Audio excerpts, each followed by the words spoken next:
নমস্কার বন্ধুরা, আবার একবার কুল্লু মানালির অবস্থা খারাপ হতে যাচ্ছে। গত বছরের মতো মালানা ড্যাম কলাপস হয়ে যাওয়ার কারণে বিয়াস নদীর এই রুদ্ররূপ আমরা দেখতে পাচ্ছি, যেটা গত রাত্র, দ্যাট ইজ 31 জুলাই, পুরা রাত্র এত ভারী বৃষ্টি হয়েছে কুল্লু মানালিতে, যার কারণে মালানা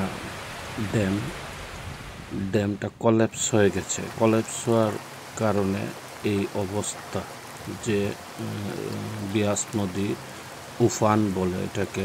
এই যে হসপিটালটা দেখতে পাচ্ছেন, হসপিটালটা হচ্ছে কুল্লুতে একটা আয়ুর্বেদিক হসপিটাল, যেটা আন্ডার কনস্ট্রাকশন।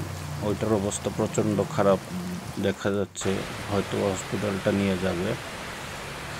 এখানে জলে, এই নদীর জলে দেখা যাচ্ছে না পরিষ্কারভাবে, কিন্তু এখানে প্রচুর সিলিন্ডার ভেসে আসছে, যেটা বোঝা যাচ্ছে যে উপরে মানালির দিক থেকে অনেকগুলি ঘর ভাসিয়েছে, যার কারণে সিলিন্ডার ভেসে আসছে। এখানে দেখা যাচ্ছে যে একজন মানুষ তার প্রাণের ভয় ত্যাগ করে ও লাকড়ি সংগ্রহ করতে ব্যস্ত।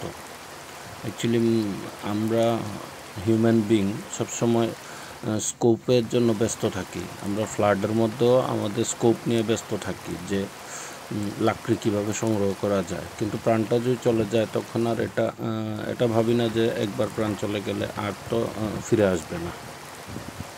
আগে যে ন্যাচারাল ক্যালামিটিসগুলি আমরা দেখতে পারতাম, যে অনেক বছরের গ্যাপে একবার আসতো, এখন কিন্তু এরকম না। এখন ন্যাচারাল ক্যালামিটিস প্রত্যেক বছর হচ্ছে। 2-3 দিন আগের ঘটনা, যে ওয়াইনাড, কেরালার ওয়াইনাডে যে অবস্থা হইল, তারপরে আজকে দেখেন আবার এটা হিমাচলে গত বছরও সেম প্রবলেম, আবার এই বছরও। অ্যাকচুয়ালি এইগুলো হচ্ছে ম্যানমেড, আমাদের দ্বারা তৈরি। এইভাবে কনস্ট্রাকশন ডেভেলপমেন্ট